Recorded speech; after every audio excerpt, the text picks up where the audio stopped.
Então abramos, irmãos, o capítulo 9 de Lucas.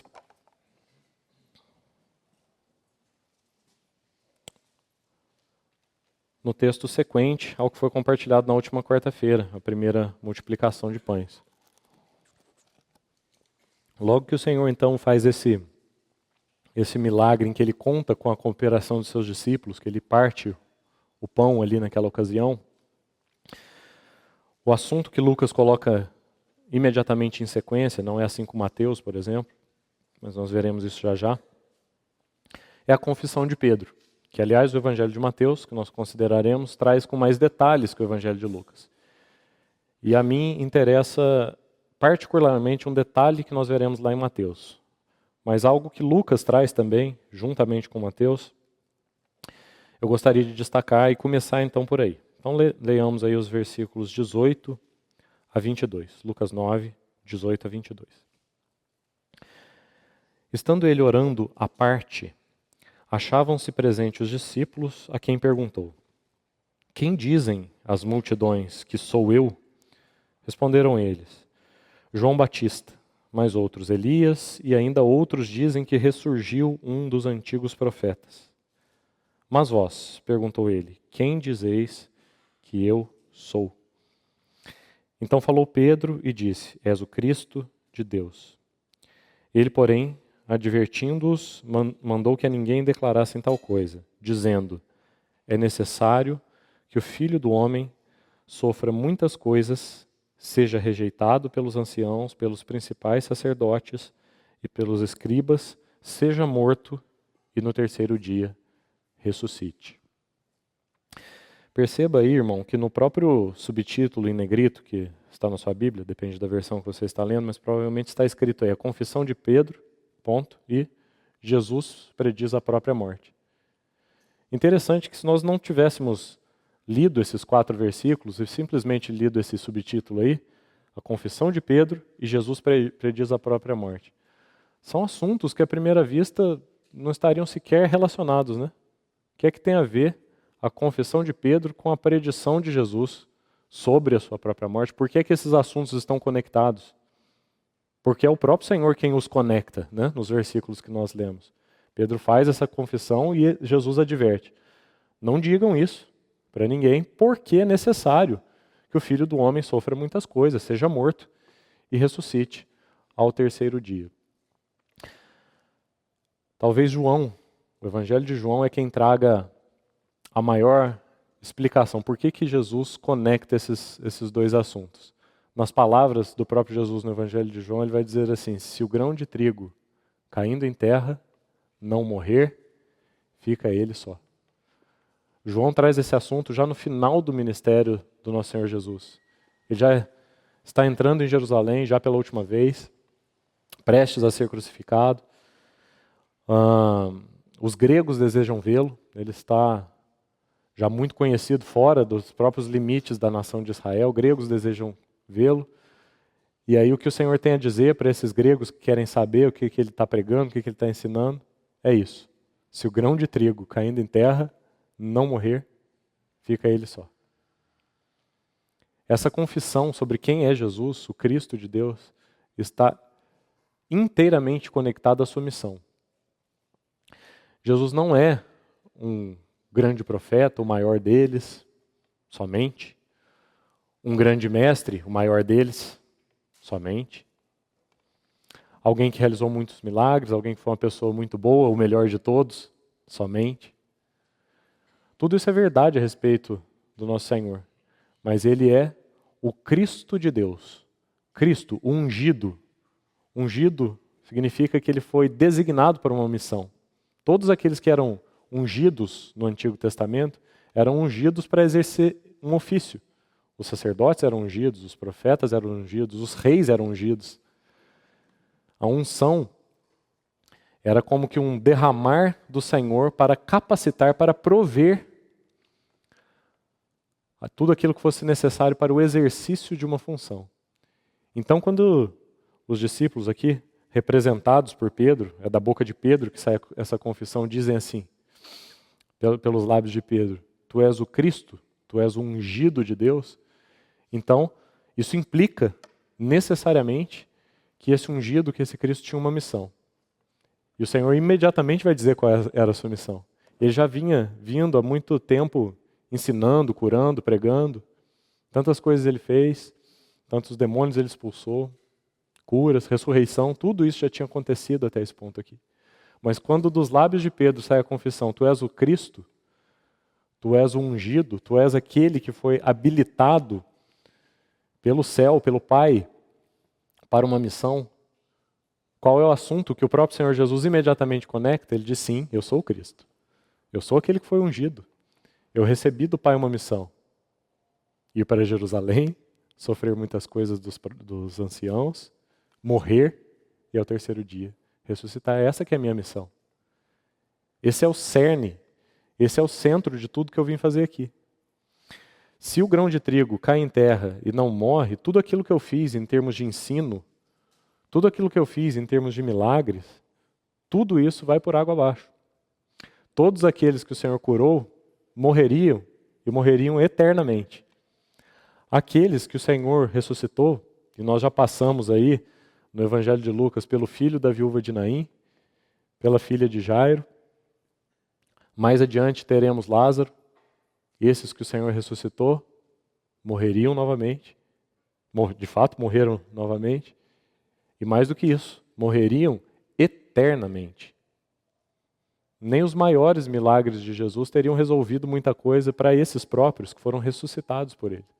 Se o grão de trigo caindo em terra não morresse, os aleijados que andaram morreriam, os ressuscitados morreriam novamente e morreriam eternamente. Nada do que o Senhor fez teria permanecido até os dias de hoje se ele não cumprisse essa, que é a sua missão central. Então, quando Pedro faz essa declaração sobre quem é Jesus, imediatamente o nosso Senhor Jesus conecta esse assunto com a sua missão central. É necessário que o Filho do Homem sofra muitas coisas, seja rejeitado pelos anciãos, pelos principais sacerdotes e pelos escribas, seja morto e no terceiro dia ressuscite. Então, apenas para não perder um outro assunto muito importante aqui, gostaria que os irmãos notassem que por duas vezes, num trecho tão curto, né, de apenas 5 versículos, por duas vezes o Senhor pergunta quem ele é. Primeiro, no versículo 18, ele pergunta assim, quem dizem as multidões que sou eu? E aí eles respondem. E aí no versículo 20 ele pergunta, mas e vós? Quem dizeis que eu sou? Por duas vezes o Senhor pergunta quem é ele. Primeiro, quem dizem as multidões que eu sou? Segundo, e vocês? Vocês quem dizem que eu sou? Essa é a pergunta central. Se nós acabamos de discorrer aqui por alguns minutos qual é a missão central, se o Cristo é o ungido, é aquele que foi habilitado para uma missão, e a missão central desse ungido é morrer e ressuscitar, porque é assim que ele salvaria a muitos. Se essa é a missão central do Cristo, do ungido, qual é a pergunta central para todos nós, aqueles que fomos redimidos por esse Cristo? A pergunta central é essa aí.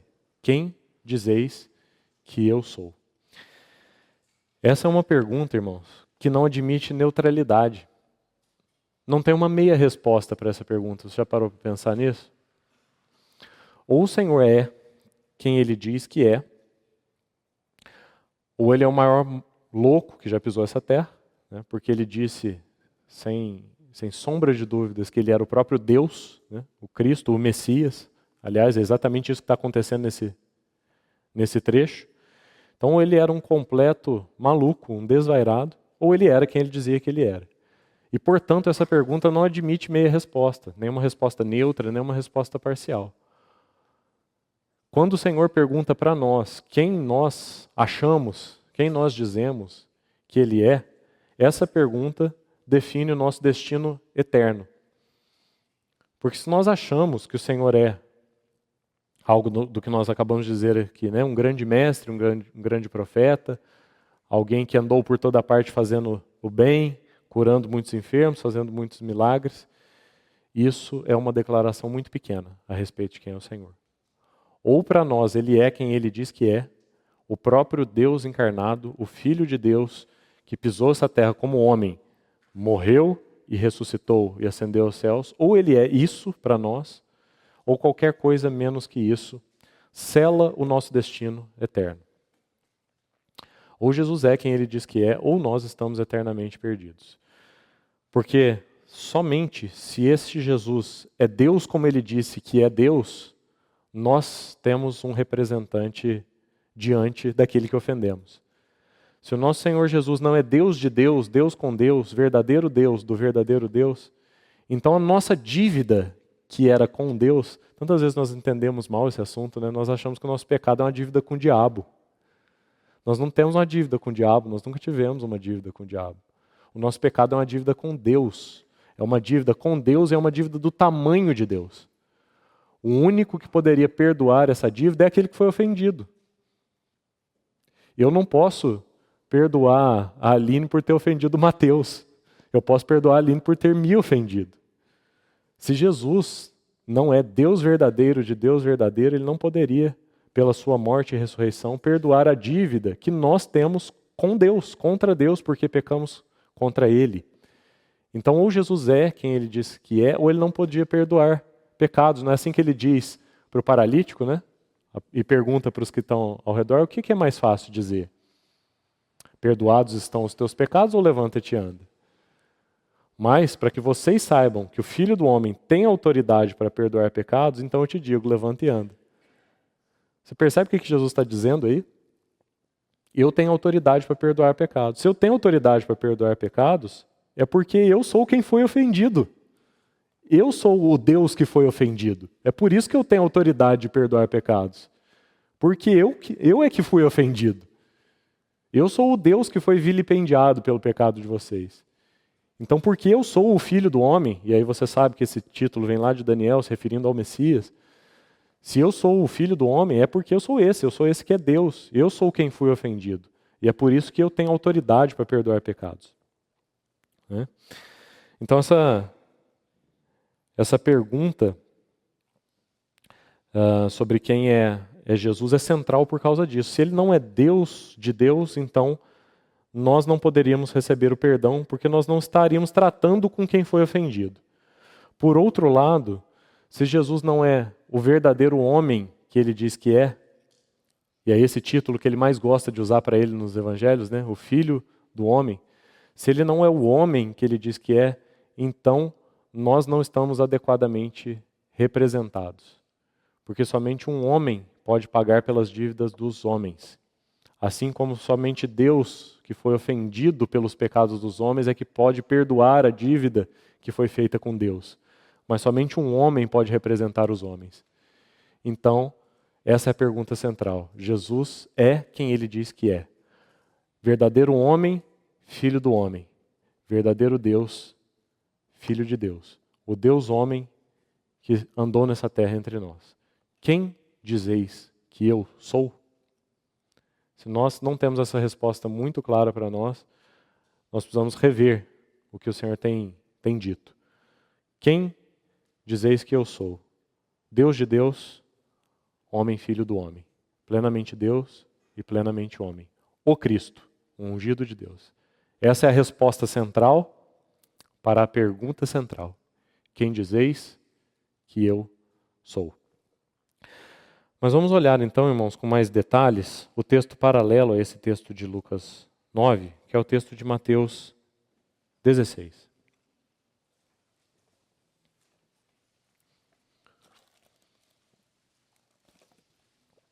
O texto de Lucas, que nós acabamos de ler, na sua versão então mais resumida, ele conecta a pergunta de Jesus, quem dizeis que eu sou, a resposta de Pedro, tu és o Cristo, e imediatamente depois, Jesus prediz a sua morte e ressurreição. Mateus 16, o texto paralelo, versículos 13 a 20. Os versículos de 13 a 20 tratam só da confissão de Pedro. O assunto onde Jesus prediz a morte e a ressurreição está nos próximos versículos, aí, 21 a 23. Então vamos ver o que Mateus tem a nos dizer aí. Mateus 16, 13.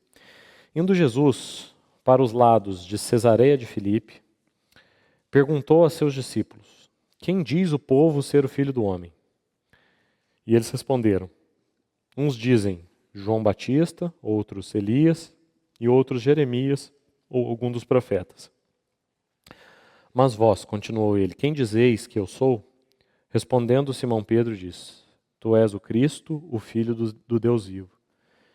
Então Jesus lhe afirmou: bem-aventurado és, Simão Barjonas, porque não foi carne e sangue que tu revelaram, mas meu Pai que está nos céus. Também eu te digo que tu és Pedro, e sobre esta pedra, veja aí, destaque para essa frase, eu edificarei a minha igreja, e as portas do inferno não prevalecerão contra ela. Dar-te-ei as chaves do reino dos céus, o que ligares na terra terá sido ligado nos céus, e o que desligares na terra terá sido desligado nos céus. Então advertiu os discípulos de que ninguém dissessem ser ele o Cristo. E aí os versículos 21 a 23 seguem com a predição do Senhor, já comentamos sobre isso. Quais são os detalhes a mais que Mateus traz aqui e que eu gostaria de destacar com os irmãos para nós concluirmos o nosso tempo de meditação aqui? Primeiro, Mateus começa dizendo assim: indo Jesus para os lados de Cesareia de Filipe. Bom, todas as cenas anteriores, tanto no Evangelho de Lucas, onde acontece ali a primeira multiplicação dos pães, o Senhor está às margens do Mar da Galileia, não é isso? Aliás, todas as últimas cenas que nós temos compartilhado nas últimas quartas-feiras acontecem ali naquela região ao redor do Mar da Galileia. Aqui em Mateus, embora a sequência seja diferente, ela é muito próxima.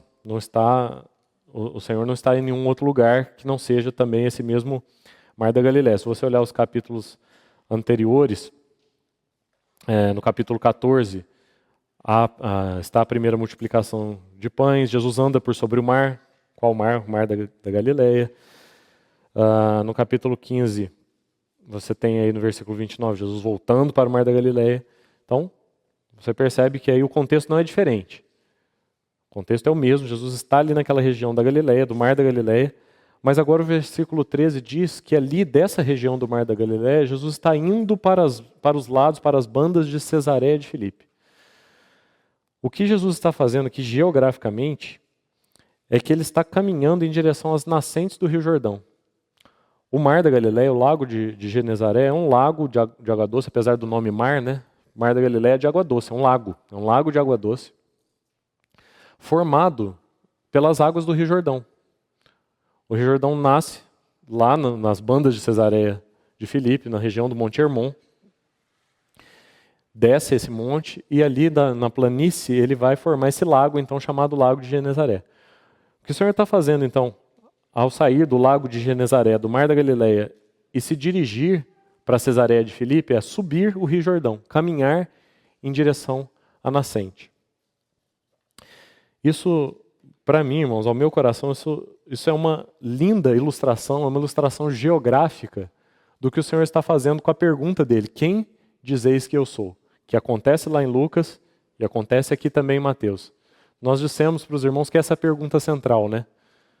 É como se de tantas perguntas, de tantas coisas que nós podemos dizer acerca do Senhor, o Senhor faz uma pergunta que nos obriga a voltar para o cerne, não é isso? Nos obriga a voltar para aquilo que é principal, aquilo que é mais importante. Então ele pergunta assim: quem você diz que eu sou? E aqui, irmãos, nesse versículo 13, parece que o Senhor está fazendo exatamente a mesma coisa, só que geograficamente. Vamos voltar ao ponto de início, sabe? Nós estamos aqui no Mar da Galileia, né? Vocês estão vendo aqui o lago, muito bem. Mas vamos ao ponto central, vamos voltar à nascente, vamos voltar onde tudo começou. Vamos ao assunto principal. Vamos ao cerne, vamos ao ponto. Vamos para Cesareia de Filipe. Vamos para as nascentes do Rio Jordão. Vamos lá para onde esse lago aqui começa. E eu vou fazer uma pergunta para vocês. Nós vamos voltar ao princípio, vamos subir as nascentes do Rio Jordão e eu vou fazer uma pergunta para vocês. Quem vocês dizem que eu sou? Quem é que eu sou para vocês? Vamos voltar ao mais importante. Quem é que eu sou? Então, Jesus se dirige às nascentes do Jordão e faz essa pergunta. E aí o que acontece depois? Nós já lemos, tanto em Mateus quanto em Lucas. E aí o Senhor diz assim para Pedro, depois que ele responde: bem-aventurado és, Simão Barjones, porque não foi carne e sangue quem te revelaram, mas meu Pai que estás no céu. também eu te digo que tu és Pedro, e sobre esta pedra, vou fazer um breve comentário sobre esta pedra, nós já discutimos esse assunto, muito já foi dito sobre isso, mas muita confusão se faz sobre esse tema, né? Então eu queria brevemente colocar isso para os irmãos porque é importante. Só tem 3 possibilidades para o significado dessa pedra, certo? Ou a pedra é o próprio Pedro, sobre esta pedra eu edificarei a minha igreja. Ou o Senhor está dizendo que vai edificar a igreja sobre Pedro, Pedro é a pedra.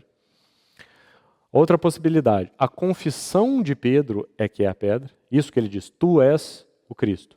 É sobre essa confissão de Pedro que Jesus diz, eu edificarei a minha igreja.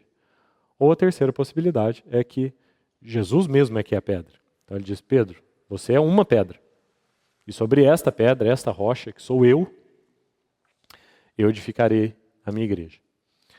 O mais provável é que seja essa terceira posição, que Jesus está falando dele mesmo como a pedra. Você, Pedro, é uma pedra, e sobre mim mesmo, essa rocha, é que eu edificarei a minha igreja. É possível também que se trate da confissão de Pedro, e sobre esse fato de que o Senhor é o Cristo, o ungido de Deus que morreu e que ressuscitou, é sobre este fato que a igreja está edificada.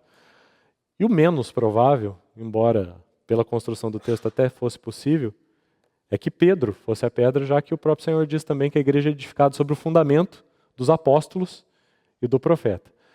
Daí, para ele ser o primeiro Papa, é um salto olímpico. Tá? Isso não implica de forma nenhuma que houve uma sucessão apostólica ou um suposto papado de Pedro, porque nada que implica que Pedro passou então esse direito para frente, né?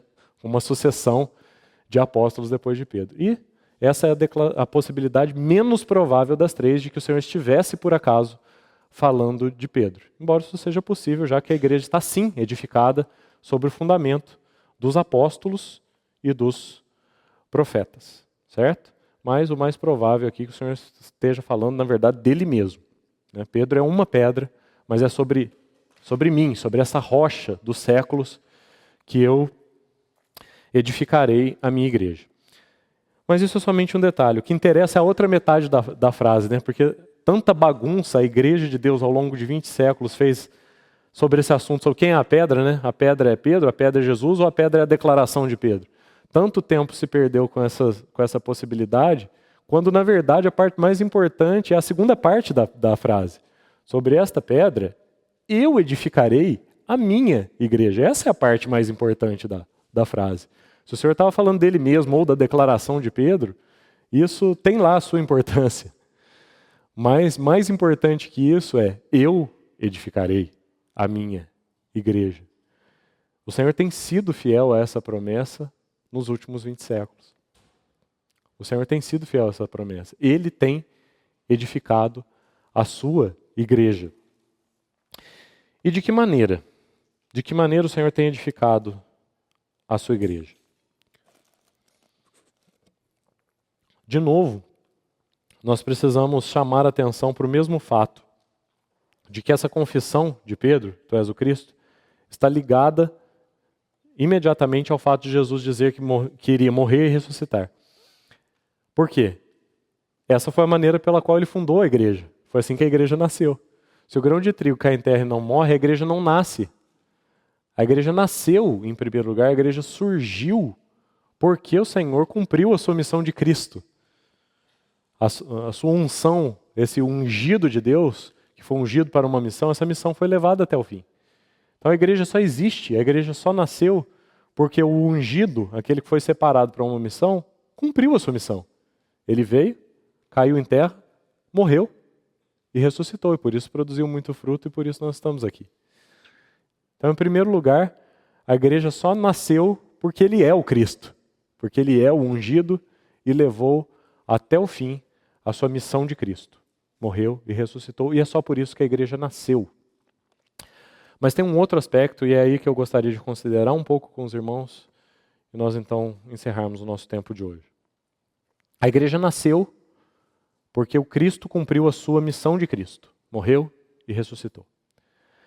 Mas a igreja, ao longo das eras, continuou sendo edificada, sustentada trabalhada, ensinada, porque o Senhor, além de ter dado à luz, dado à luz a igreja pela sua morte e ressurreição, Ele a tem santificado pela lavagem de água pura com a palavra. E é aí que eu gostaria de encerrar. A igreja nasceu porque o Cristo cumpriu a sua missão de Cristo. Morreu e ressuscitou, senão nós não estaríamos aqui. Mas a igreja foi sustentada, foi edificada, foi nutrida durante esses 20 séculos, porque não somente ele deu à luz a sua igreja, mas ele tem alimentado e dela cuida, e tem a santificado por meio da lavagem de água com a palavra. E aonde que eu tenho visto essa correlação desse sustento, dessa edificação, para usar a mesma palavra que está aí no versículo 18 de Mateus, eu edificarei com a palavra. Se você notar, irmão, tanto no texto de Lucas, lá no capítulo 9, quanto no texto de Mateus 16, se você for olhando para trás, a cena que está imediatamente atrás dessa confissão de Pedro, lá em Lucas, foi a cena que nós estudamos na quarta-feira passada, a multiplicação dos pães. Se você olhar em Mateus e olhar para trás, você vai ver as duas multiplicações de pães, estão nos dois capítulos aí, 14 e 15, antes do 16. As duas multiplicações dos pães estão nos capítulos 14 e 15. E no capítulo 16, imediatamente antes da confissão de Pedro, olha o que vem aí, versículos 5 a 12. O assunto dos fermentos, do fermento dos fariseus e saduceus. O assunto aí o tempo todo é pão. No capítulo 14 você tem a primeira multiplicação dos pães, no 15 a segunda multiplicação dos pães, e no 16 o fermento dos fariseus e dos saduceus. E aí o Senhor diz, depois de tanto pão multiplicado, uma vez, duas vezes, uma advertência para os seus discípulos, acautelai-vos dos fermentos dos fariseus, o Senhor diz assim, eu edificarei a minha igreja.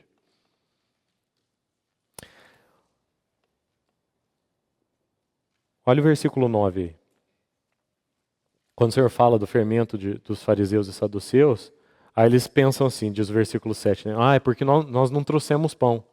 Aí o Senhor vai explicar no versículo 9, não é porque vocês não trouxeram pão. Vocês não compreenderam ainda, eu não dependo de vocês trazerem pão. Vocês não se lembram, não compreendeis ainda, nem vos lembrais dos 5 pães para 5.000 homens, e de quantos cestos tomastes? Nem dos 7 pães para os 4.000, de quantos cestos tomastes? O assunto aqui não é pão, eu não dependo de vocês trazerem pão. Eu já multipliquei o pão 2 vezes.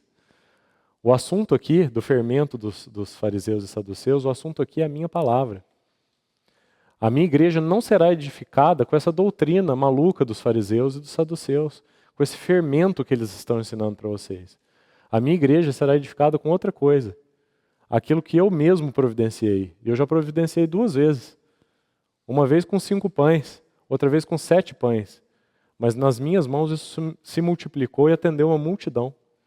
É assim que eu venho alimentando a minha igreja, não com fermento de fariseu. Eu venho edificando a minha igreja, eu venho alimentando o meu povo com o verdadeiro pão da vida. Com o verdadeiro pão da vida.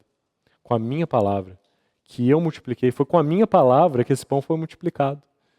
É assim que eu edificarei a minha igreja.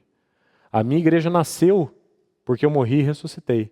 Mas a minha igreja vem sendo e será sempre edificada porque eu a alimento. Com um pão que não foi vocês que trouxeram, e muito menos não é com esse fermento dos fariseus. O pão que alimenta, que edifica, que nutre a minha igreja, é a minha palavra que eu tenho ministrado. Os irmãos vão se recordar que neste último domingo, o irmão que nos ministrou no tempo que tivemos de meditação antes da mesa do Senhor, leu um texto de Jeremias, Achadas as tuas palavras, logo as comi. Esse é o pão que a igreja tem comido. Achadas as tuas palavras, logo as comi.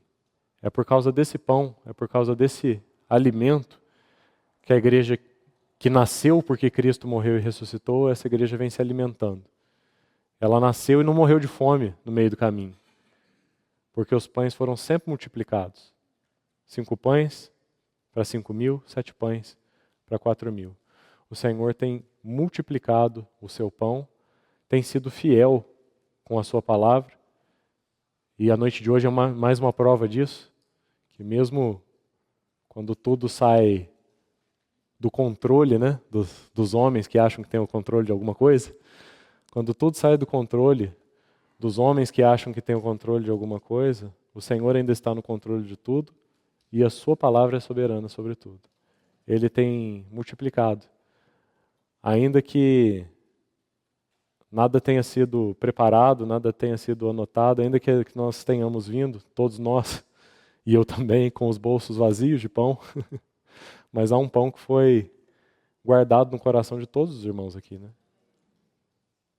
O Senhor tem feito depósitos de alimento ao longo de muitos anos.